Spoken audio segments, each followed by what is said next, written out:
자, 여러분 안녕하십니까? 이제 공부하시냐고 좀 피곤하죠? 예. 피곤하시지만 일단 필기 시험 합격하시는 순간 실기는 사실 별거 없어요. 필답형 실기 별거 없고 이제 1차가 중요하신데 1차 시험에 이제 보통 기출 문제를 요거는 2020년 22년 1회차인데요. 1회차입니다. 근데 기사 시험은 기사, 지도사, 기술사 이렇게 있어요. 뭐 아시는 것처럼 이렇게 있는데 요거 공통점이 뭐가 있냐면 이제 모든 시험에 공통점이 요거는 이제 관리 주체가 노동부예요. 노동부에서 만들어 놓은 자격증이고 요 기사, 기술사는 이제 인력관리공단에서 주관이 원 노동부고 요 두 개는 기사, 기술사는 인력관리공단이죠. 그래서 출처가 다릅니다. 그래서 이 세 개의 공통점은 어떻게 되냐면 이렇게 됩니다. 다 사실은 학원이 있어요. 이거 학원이 있고 뭐 학원이 이제 오프라인에서 하는 학원이 있고요.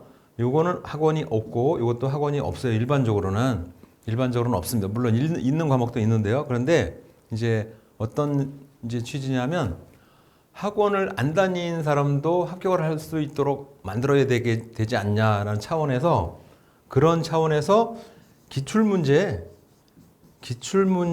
반드시 내도록 돼 있어요. 이제 기출문제를 몇 퍼센트 내라 이런 얘기가 왜 하냐면 학원 안 다니는 사람들, 자율학습하는 사람도 합격할 수 있는 여지를 만들어줘야 되지 않나 차원에서 기출문제를 내는데요. 보통 요 두 시험은 기출문제를 30% 정도 냅니다. 여러분들이 이제 지금 기사를 하시는데 기사만 하고 그냥 뭐 땡치는 건 아니고요. 반드시라고 하기엔 좀 그렇습니다만 노력을 하셔서 요거를 한번 해보셔야 돼. 기술사. 요걸 해보시면 인생이 바뀝니다. 인생이 바뀌어요. 저도 이제 기술사를 몇 개 했어요. 몇 개 했는데 정말 인생이 바뀝니다. 여러분들도 그래서 과거에 기술사를 이제 합격하시면 뭐 과거에 공부를 했느니 안 했느니 뭐 지방대를 나왔니 안 나왔니 그런 비교 대상에서 제외됩니다. 그러니까 인생이 바뀌는 거예요. 하시는데 30% 정도가 나와요. 근데 이제 반면에 기사는 어떻게 되냐면 기사는 기출 문제가 많이 나와요. 기출 문제가 전체 다 나오는 건 아니고요. 기출 문제가 거의 한 50% 정도 나온다고 보시면 돼요. 50% 이상이 나올 때도 있어요. 그렇지만 50%가 나오는데 물어본 그 시험 문제하고 똑같이 나오는 건 아니에요. 약간 변형시켜서 나옵니다. 똑같이 나오는 거는 30% 정도 나오고요. 약간 변형시키는 문제는 한 30% 또 30%가 나오고 나머지 40% 정도는 이제 새로운 문제 정도를 내는 거죠. 그래서 어떤 분들이 이제 이렇게 말씀하세요. 나는 뭐 기사 시험 보는데 뭐 하루 저녁 뭐 보고 갔더니 합격했어. 이렇게 말하시는 분이 있어요. 사실은 다 거짓말입니다. 있을 수가 없어요. 그건 아니면 뭐 운이 좋아서 그렇게 됐는지 몰라도 그런 경우는 없고 차근차근 공부하시는 방법밖에 없는 거죠. 제 아무리 기출문제가 50% 나온다고 해도 그 많은 기출문제를 다 암기할 수는 없는 거 아니에요. 그렇죠? 그래서 제 얘기는 합리적으로 공부하시는 방법은 이해를 하시고 이해 기준에 따라서 시험을 보시는 게 훨씬 더 피곤하지도 않고 능률적이고 그리고 합격을 하셔서 나중에 자격증을 활용하실 때에도 이제 거기에 걸맞는 실력을 이제 갖추게 되는 하나의 기준이 되니까 기출문제 암기하시는 것보다는 그래도 이해하고 창의력을 발휘하려고 하는 노력이 필요하지 않냐 생각되죠. 그래서 기사를 암기하지 않고 이해를 하면서 공부하시면 요 기술사도 할 수 있는 거죠. 기술사도 할 수 있으면 다시만 말씀드리지만 인생이 바뀌는 계기가 될 수 있습니다. 자, 그래서 여러분들이 이제 인생이 바뀌는 자격증을 취득하시는 과정에 제일 먼저 하시는 기사입니다. 기사인데 기사에 건설안전기사, 건설안전 산업기사가 있어요. 건설안전기사, 건설안전 산업기사인데 물론 산업기사는 과목이 하나 없습니다. 그렇지만 그 문제가 없어진 과목이 다른 문제에 같이 포함돼서 나오기 때문에 건설안전 산업기사 하시는 분들도 건설안전 기사의 문제를 반드시 풀어보셔야 되고, 그 다음에 어떤 경우에는 문제가 거의 똑같이 나와요. 예를 들어서 산업안전관리론이다 하면 회차별로 동일한 문제가 나오는 경우도 매우 많으니까 건설안전 산업기사 하신다고 건설안전 산업기사만 보지 마시고 건설안전 기사의 기출문제도 반드시 집중해서 보실 필요가 있다라고 제가 강조드리고, 풀이를 하는데요. 부연 설명이 필요 없는 부분, 그런 부분은 제가 과감하게 생략을 해요. 그러니까 뭐 강의가 성의 없네 이렇게 하지 마시고, 누구나 봐도 다 아는 문제를 제가 뭐 한글 모르시는 분들도 아니고 일일이 그걸 읽어줄 필요가 없는 거 아니에요. 그렇죠? 대신에 이제 전문적인 어떤 지식이 없으면 풀 수 없는 문제 같은 경우에는 제가 상세하게 대신에 부연 설명을 해드리도록 하겠습니다. 지루하지 않게 1과목, 2과목을 한 강의 정도 하고 3, 4과목을 한 강의 하고 5, 6과목을 한 강의 하고 이런 식으로 설명을 드릴 예정입니다. 그래서 간혹 이제 문제가 좀 어려운 경우에는 뭐 시간이 조금 더 소요될 수 있는 점을 먼저 설명을 드리고요. 자, 시작을 해보도록 하겠습니다. 안전보건표준 종류 중 안내표지 여기 그 자료에 보면 있습니다. 여기서는 가끔 나오는데요. 금연이 안내표지 안내를 하는데 금연이 안내는 아니잖아요. 당연히 그건 뭐 부연 설명 안 하고요. 그다음에 2번에 보시면 산업안전보건위원회인데 여기 보면 이렇게 해놨어요. 정기라고 해놨는데 위원장이 필요하다고 틀린 거 아니에요. 그렇죠? 당연히 틀렸죠. 그러니까 이건 2번이 답이 되겠고요. 3번 직접 원인, 간접 원인. 다음 중 간접 원인이 아닌 것은 해놨어요. 간접 원인이 아닌 거. 직접 원인은 물적 원인, 간접 원인은 사회적, 그 다음에 관리적, 정신적이니까 물적 원인이 되겠고, 그 다음에 가로는 근로복지공단의 유족급여가 지급된 사망자 및 최초 요양 신청서를 제출한 재해자 중 요양 승인을 받은 자로 통상의 출퇴근으로 발생한 재해는 재해자 수가 되겠죠. 그렇죠? 뭐 쉬운 얘기고. 그 다음에 읽어보시면서 제가 이제 간단한 거 넘어간단 말이에요. 그래서 넘어가는데 이런 내용 풀이를 해놨는데 풀이에 나는 풀이가 좀 필요한 것 같아 라고 생각되시는 분들은 전화하시면 연락하시면 여기서 우리 온캠퍼스에서 자료를 별도로 보내드릴 수는 있으니까 필요하신 분들은 연락하셔서 받아가셔도 되겠습니다.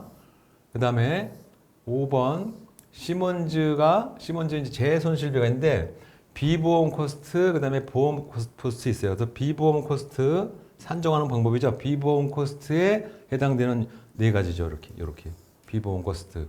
그래서 요거 시험에 좀 잘 나오고 요것도 이상하게 잘 나오는 문제가 되겠습니다. 별로 중요해서 잘 나온다기보다는 이제 정답을 잘 못 맞추도록 하기 위해서 가끔씩 내는 문제에 해당되겠고요. 그 다음에 용어 풀이가 잘못된 거, 뜻이 바르게 된 거를 보면 우리 여기에서는 답을 보지 마시고 사업주 대표, 그 다음에 사업주 대표는 어떻게 되면 근로자를 우리 정에 이렇게 근로자를 사용한다 이렇게 해놨어요. 사용자. 뭐 기분이 좀 좋지는 않는 말입니다만 사용자 이렇게 해놨어요. 사용자가 바로 사업주 대표죠. 예, 그래서 근로자를 사용해서 사업을 하는 사업 주체의 대표 이렇게 해놨고요. 그 다음에 여기 보면 산업재해는 뭐라고 하냐면 노무를 제공하는 사람이 업무에 관계되는 건설물, 설비, 원재료, 가스, 전기, 분진 등에 의해서 작업 또는 그 밖의 업무로 인해서 사망 또는 부상하거나 질병에 걸리는 것을 말한다. 걸리는 것을 이걸 다르게 표현하면 이환되는 것을 이렇게 하는 경우도 있어요.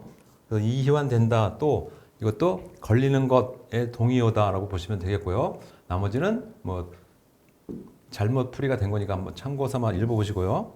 재조사할 때 유의사항입니다. 유의사항. 공부 안 해도 맞출 수 있는 문제죠. 재해자의 재조사는 재해자의 치료가 끝난 후 실시하는 말도 안 되는 얘기죠. 즉시 실시하는 거고. 그래서 이건 공부 안 해도 맞출 수 있는 거고.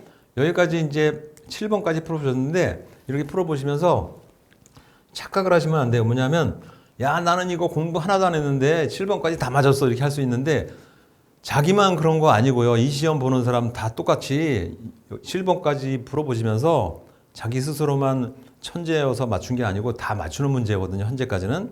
우리가 뭐 이제 건설안전기사에서는 어디가 문제냐면 재료, 시공학 두 개가 제일 어려워요. 그 다음에 건설안전기술이 그 다음에 어렵고 여기까지는 틀리면 안 되는 거예요. 사실은 공부를 안 하셨어도. 그 다음에 공부를 책을 한번 열어보지 않아도 문맥상으로 다 맞출 수 있는 문제예요. 그래서 자기가 너무 과장되게 내가 혹시 천재하냐 이렇게 착각하지 마시고 모든 사람이 다 그렇게 맞추고 있는 중입니다. 현재까지는. 그 다음에 산업안전보건법령상 상시근로자 20명 이상 50명 미만 사업장 중에 안전보건관리 담당자를 선임해야 되는 업종이 아닌 거. 업종의 건설업은 어떻게 되냐면 건설업은 금액 기준이에요. 금액 기준입니다. 그래서 과거에 120억, 150억이었는데 이것이 차츰 낮아져서 2023년도 3년도부터는 공사금액 50억 이상은 무조건 안전관리자를 선임하도록 바꿔놓은 거죠. 이게 언제 된 거냐면 문재인 대통령이 이제 취임하면서 바꿔놓은 제도죠. 그래서 50억 이상 공사에 안전관리자가 한 명씩 배치돼야 되기 때문에 안전관리자의 이제 수요가 급증하겠죠. 그래서 이제 각광을 받게 되는 이제 동기가 됐고 요거 플러스 뭐냐면 중대재해처벌법이 있는 거죠.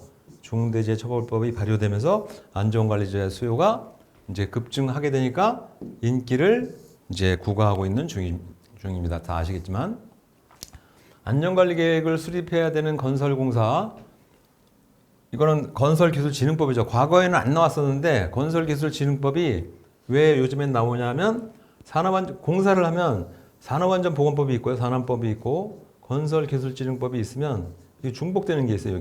여기에 바로 뭐냐면 공사 중에 중복되는 것이 유해이염 방지 계획서가 있고요. 이걸 줄여서 이렇게 말합니다. 별다른 뜻을 갖고 하는 건 아니고요. 유해이염 방지 계획서하고 안전관리 계획 수립 있어요. 안전관리 계획서.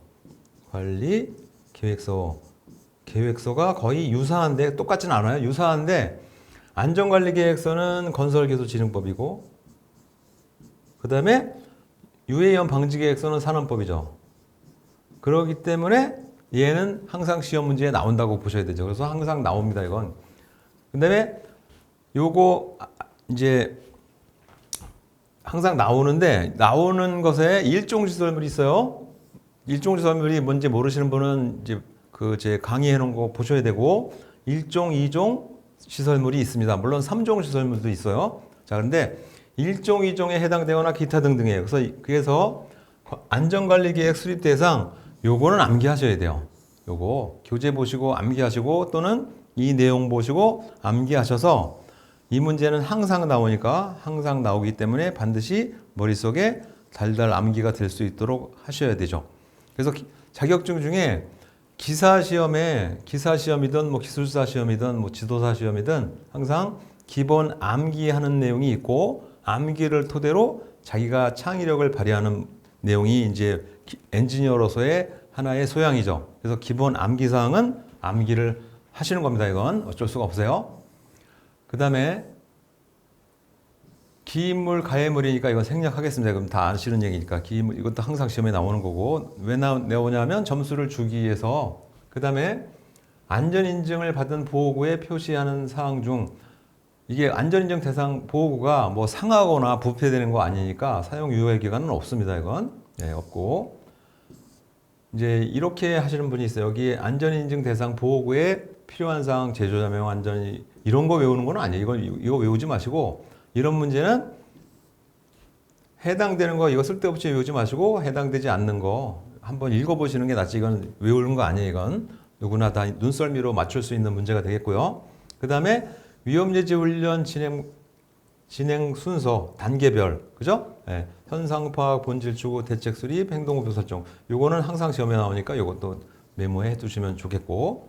그 다음에 300명 이상의 이제 근무하는 곳에 안전보건 관리 규정을 작성해야 돼요. 이거 시험에 나온다고 했었죠. 그래서 300명 이상에 해당되는 업종의 안전보건관리 규정을 작성해야 되는 대상, 그죠? 네, 여기 농업, 그다음에 정보서비스업, 금융업, 사회복지업, 그죠? 네, 그래서 금융업도 해당돼. 금융보험업, 은행이나 아니면 뭐 농협이나 다 똑같아요. 아니면 뭐 동부화재 마찬가지입니다. 안전보건 관리 규정이 있어요. 어떻게 여기에 300명 이상이 근무하는 경우에 그래서 300명 이상이 근무하는 요거는 반드시 하셔야 되는 거죠. 그죠? 네, 좀 이상하죠? 은행에서 무슨 안전보건 관리 규정을 만들어 놓을까라고 하게 하시겠지만 법으로 돼 있습니다. 안전보건 관리 규정을 만들어 놓으라고. 그 다음에 현재까지 어려운 문제 아직 없고요. 뭐 틀려봐야 뭐 실수로 한두 문제 틀릴 수는 있겠습니다. 그 다음에 중대재해 범위, 중대재해 한 명 이상 사망하거나 3개월 이상 부상자가 2명이거나 또는 동시에 10명 이상 발생된 재해를 중대재해라고 했죠. 그 다음에 요 항상 나옵니다. 그죠? 라인형, 스텝형, 라인 스텝형. 그렇죠? 예. 그래서 여기에 보통 숫자 갖고 내기도 하고 그다음에 뭐 다른 문제를 내기를 하는데 보통 근로자 숫자로 많이 내는 경우가 많죠. 그래서 100명에서 500명 이상 대규모 사업장 이렇게 돼 있는데 여기 예를 들어 라인형의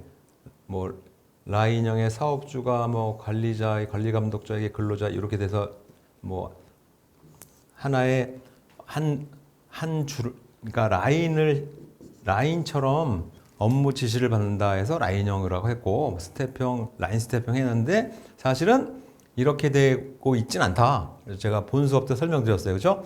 우리가 이제 외국의 경우에는 이렇게 돼 있는 나라도 선진국에는 대부분 돼 있지만 우리는 아직 안 돼 있다. 무슨 얘기냐면 여기에 예를 들어 스텝형이다 그러면 스텝형이 안전관리자가 사업주에게 이렇게 지시하잖아요. 이렇게 지시하는 일이 없는 거죠. 왜냐하면 우리는 안전관리자가 대부분 여기 사업주 밑에 있는 조직이기 때문에 그래서 이 부분이 개선될 부분이다. 근데 기사 시험에는 그런 얘기를 뭐 강조해서 쓸 수 있는 그런 시험이 아니니까 일단 시험에 자주 나오니까 이거는 기본적으로 암기하셔야 되고 그 다음에 암기를 안 해도 모든 분들이 거의 알고 있는 내용이죠. 그렇죠? 예, 그래서 자기가 맞췄다고 다시 한번 강조드리지만 내가 혹시 천재 아냐 이렇게 생각하시면 안 된다 이런 얘기예요. 그래서 1교시에는 거의 만점을 받을 수밖에 없는 내용입니다.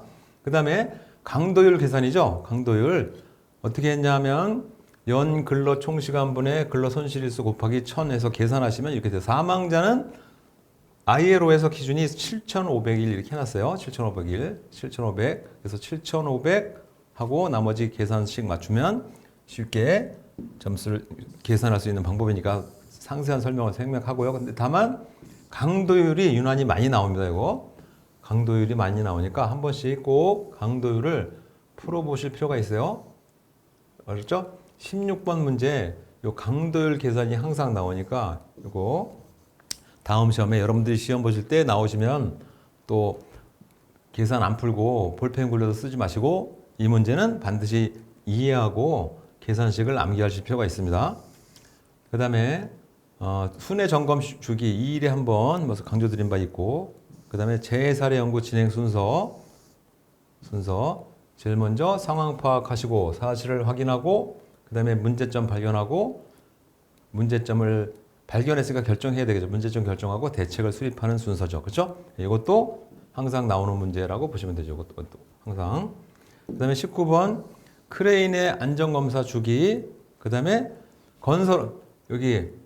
건설업이죠. 건설업에서 건설 현장에서 크레인 6개월마다 실시한다. 그렇죠? 네, 실시한다. 안전검사. 안전인증은 최초로 설치한 이후에 안전인증을 받고 인증을 받고 그 후에 검사를 하는 거죠. 그렇죠? 네, 검사합니다. 네, 그래서 크레인은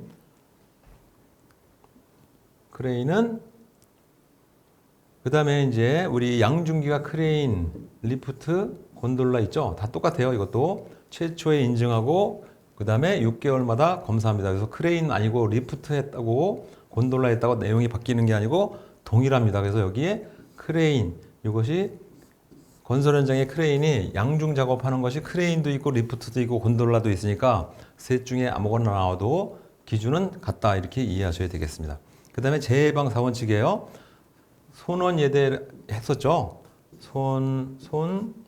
손원예대. 하인이가 말했다고 하는데, 그죠? 하인이가 말했다고 했는데, 하인이가 사실 이 말을 했는지 안 했는지는 제가 찾아봐도 못 찾았습니다. 그래서 하인이는 사실, 이번 시험에는 하인이 1교시에 안 냈지만 하인이가 항상 시험에 등장하죠. 근데 사실은 이 사람은 제가 수업 때 잠깐 소개한 적이 있지만 보험회사 직원이에요. 보험회사 직원이기 때문에 이 사람이 재해 발생 방지를 위해서 안전 조치를 어떻게 하고 재해 예방을 위하려면 어떻게 하고 이런 것을 연구하고 그다음에 보고서를 쓰고 논문을 쓰고 그런 사람은 아니에요. 그런데 다만 이제 외국돼서 한국에서 일본 교재를 주로 복사해서 번역해서 내다 보니까 이제 이렇게 약간 와전됐어요. 와전됐지만 시험엔 나오니까 뭐 어쩔 수 없이 이 내용을 기억해야 되겠죠. 그래서 손원예대 4가지로 하시면 이것도 시험에 비교적 자주 나오는 문제가 되겠습니다. 그래서 20분까지 풀어보셨는데 뭐 예를 들어서 공부를 하나도 안 하고 이제 1교시를 보신다고 하면 대략 틀려줄 수 있는 얘기가 맞추지 못할 문제가 한 공부 아예 안 하고 하시면 2-3문제 정도는 있을 수 있어요. 그렇죠? 공부 안 해도 거의 맞출 수 있는 문제이기 때문에 안전관리론 1과목에 대해서 아주 목숨 걸고 열심히 달달 암기하고 그럴 필요는 없다. 그죠? 산업안전관리론 1교시를 열심히 시간을 많이 투자해서 공부할 내용은 아니다라고 우리가 보통 생각할 수 있겠죠. 네. 그래서 1교시를 너무 비중 많이 두지 마시고 비중은 재료화학, 시공화학, 건설안전기술 차라리 이 3과목에 집중하는 것이 훨씬 합격을 하시는데 큰 도움이 된다라고 다시 한번 강조드리겠습니다. 그래서 21번 2과목 제조 산업심리 및 교육입니다. 산업심리 교육에 1번 문제에 말도 안 되는 이상한 문제 냈어요. 그렇죠? 이거 신경 쓰지 마시고 다음엔 안 나옵니다. 이건. 그 다음에 리더십의 유형 과업 완수와 인간관계 모두에 있어 최대한의 노력을 기울이는 리더십 이상적이겠네. 그죠? 이상형 리더십이고 그 다음에 소시오메트리에 관한 이것도 다음 시험에 안 나오니까 넘어가시면 되고요. 이런 거 안 나옵니다. 이거는 뭐냐면 1교시에 너무 쉬워서 2교시에 이제 정신 상태를 이렇게 흐트러 놓기 위해서 황당한 문제를 낸 거예요. 그래서 뭐 문제 어렵네 이렇게 약간 기선을 제압하려고 그래서 2문제 다음에 안 나오는 것이고 그다음에 이 2문제를 틀렸다고 휘청거리지 마시고 다음 문제 열심히 푸시면 됩니다. 그죠? 예. 바이오리듬의 종류에 해당되지 않는 거, 피지컬, 인텔렉추얼, 그 다음에 센시티비티, 그죠? 예, 해서 생체 리듬인데 이것도 자주 나오는 문제는 아닙니다. 그래서 이 첫 번째 3문제 여기서 이제 21번부터 24번까지 풀어봤는데 약간 난이도가 있죠. 자, 그 다음부터는 쉬워지는 문제가 당연히 나오겠죠. 그죠? 예, 한번 보십시오. 쉬워지는 문제가 나오나? 사회행동 기본 형태에 해당되지 않는 거, 협력, 그 다음에 대립, 융합, 도피, 모방 이런 건 없는 거죠. 그래서 OJT 여기서부터 쉬운 문제가 나옵니다. OJT, OJT는 뭐냐면 언더 더 트레이닝 1대1로 선배 사원이 후배 사원을 교육하는 것이고 OJT는 강의 받는 거죠. 강의 받는 거 다 아시는 얘기예요. 그래서 OJT 특징 해놨으니까 다수의 근로자에게 조직적 훈련이 가능하다. 이 거짓말이죠. 그러니까 틀렸죠. 3번이. 예. 그 다음에 어떤 과업을 성취할 수 있는 자신의 능력에 대한 스스로의 믿음을 나타내는 것, 자기 효능감 되겠네요. 그렇죠? 예. 모럴 서베이 주요 방법으로 적절하지 않은 거, 관찰법, 면접법, 질문. 모럴 서베이는 어떻게 되냐면 예전에 이제 그 사기조사법이죠. 이 사람이 사기가 있는지 없는지, 작업에 집중을 어느 정도 하고 있는지 없는지. 그래서 요즘엔 안 합니다. 이거. 뒤에서 어떤 사람이 초시계를 가지고 하나 생산하는데 몇 시간 걸리나 이것도 체크하기도 하고 또는 비디오로 관찰하기도 하고 근데 요즘엔 인간 존중 사상 그 다음에 사람의 인간 존중, 인격 존중 차원에서 지금은 안 하죠. 그렇죠? 그래서 관찰법, 면접법, 질문지법, 사기조사법이 되겠습니다. 그 다음 2m 이상 구축물을 콘크리트 파쇄기를 사용해서 파쇄하는 경우에 특별 교육의 내용이 아닌 거. 그렇죠? 문제는 정확하지만 콘크리트 파쇄 작업을 하는데 뭐 비계를 설치하는 건 없잖아요. 그죠? 당연히 틀린 거죠. 그렇죠? 파쇄 작업하는데 비계를 왜 설치하겠어요? 뭐 조립을 하거나 미장을 하거나 방수를 하는 거면 모르겠지만 건설 공사를 할 때는 비계를 사용하지만 파쇄하는데 비계 설치하고 파쇄하는 거는 없습니다. 그렇죠? 예, 그래서 다른 거 읽어볼 필요 없이 비계 고르시면 되고 안전보건 교육에 있어서 역할연기법 그렇죠? 스스로 연기를 해보는 거죠. 역할연기법 목적이 명확하고부터 틀렸네. 그렇죠? 4번 고르시면 되고 학습 정도의 4단계 인지, 지각, 이해, 적용에 해당되지 않는 거 회상하시면 되고 고르시면 되고 스트레스 반응에 영향을 주는 요인 중 개인적 특성에 관한 요인이 아닌 거 심리상태 개인 이거는 일반 상식 문제죠. 상식 문제니까 다 맞출 수 있고요. 제가 건너뛰는 게 아니고 실제 이 문제를 문제만 잘 읽어보셔도 다 풀 수 있는 문제가 2과목에서 1과목에서는 어떻게 한 60% 이상이 다 공부 한 번도 안 해도 다 맞출 수 있는 그런 문제입니다. 산업안전보건법령상 일용 근로자의 작업 내용 변경 시 당연히 2시간이죠. 아니 1시간이죠. 그 다음에 교육 심리학의 연구 방법 중 인간의 내면에서 일어나고 있는 심리적 사고에 대해서 사물을 이용해서 인간의 성격을 사물을 이용해서 투사법이 아니겠습니까? 그렇죠? 예. 안전교육의 3단계의 지식, 기능, 태도 3단계이기도 하지만 사람이 착오를 일으키는 3단계도 똑같아요. 지식이 부족하거나 기능이 부족하면 태도가 잘못됐다 이런 얘기죠. 그렇죠? 예. 그렇죠? 착오 유발 얘는 지식 교육이 아니라 착오 유발이니까 착오를 유발하는 3단계 하면 지식이 부족하고 기능이 부족하고 그러면 태도가 부족하고 이렇게 되는 거죠.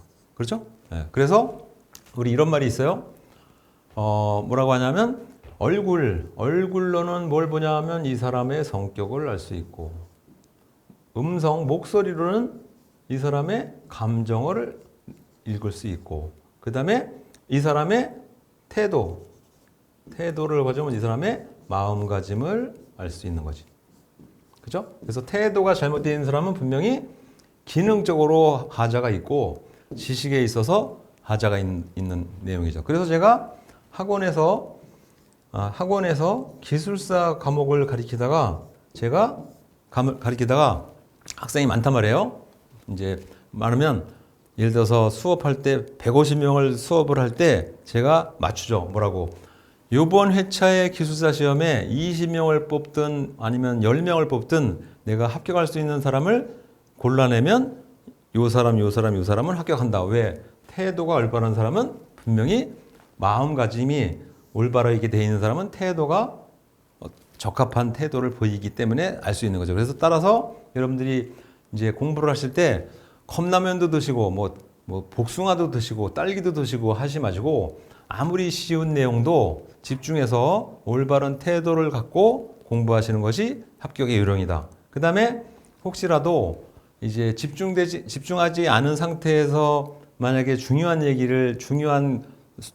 내용을 건너뛰게 되면 그게 사실은 그 과목은 그 내용이 영원히 자기께 안 될 수 있는 하나의 이제 오류가 되는 거죠. 그래서 가급적이면 조용히 집중력이 발생될 때, 집중력을 유지하고 있을 때 공부를 하시는 것이 합격의 지름길이다라고 이제 강조드리고 싶은 거죠. 호선 실험입니다. 호선 연구에 대한 설명으로 옳은 거, 호선 연구 밑에 해놨습니다. 현장 실험 방법으로서 물리적 작업 환경보다 근로자들의 어떻게 동기부여가 중요하다 있는 얘기죠. 그게 호선 실험입니다. 그래서 호선 연구 어떻게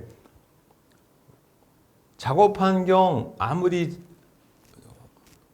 쾌적한 작업 환경을 만들어주는 것보다 즉 무슨 얘기냐면 우리가 제 아무리 좋은 회사에 취업해서 연봉을 많이 주는 것보다 어떻게 동기가 부여되도록 작업 환경을 만들어주는 것이 근무 조건을 만들어주는 것이 가장 합리적인 방법이라고 말한 것이 호선이죠. 그게 이미 언제냐면 1930년대예요. 네, 오래된 얘기입니다. 지금으로부터 벌써 100년 전 얘기죠. 그죠? 그렇지만 아직도 유용한 이론이 되겠습니다. 지름길을 사용해서 대상물을 판단할 때 발생하는 지각의 오류가 아닌 거, 후광, 최근, 초도 효과, 결론 효과 이런 건 없습니다. 그렇죠? 네, 이거는 설명 안 드릴 테니까 각자 읽어보셔서 글씨가 잘 안 보이는 분들은 연락하셔서 그 자료를 좀 주십시오. 저도 참고 좀 하게라고 연락하시면 자료를 보내드릴 수 있도록 조치하겠습니다. 그 다음에 다른 사람으로부터 판단이나 행동을 무비판적으로 받아들이는 거 암시가 되겠네. 그렇죠? 예, 모방 다 아는 거고 투사 자신 속에 억압된 것을 타인의 것으로 생각하는 거 동일화 다른 사람의 행동이나 태도를 자기에게 마치 나랑 똑같네라고 동일화하는 현상. 그 다음에 암시는 지금 문제가 되겠습니다.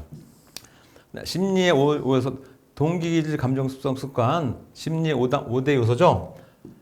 이걸 저는 이제 우연히 한 번씩 읽었는데 가슴에 와닿아서 금방 이해를 했는데 심리, 안전 심리든 산업 심리든 그냥 인간 심리든 동기, 기질, 감정, 습성, 습관이 5대 요소 이렇게 돼 있습니다. 그래서 동기, 기질, 감정, 습성, 습관 요것도 앞으로 문제가 자주 나올 예정이니까 요거 꼭 알아두시면 좋겠고요.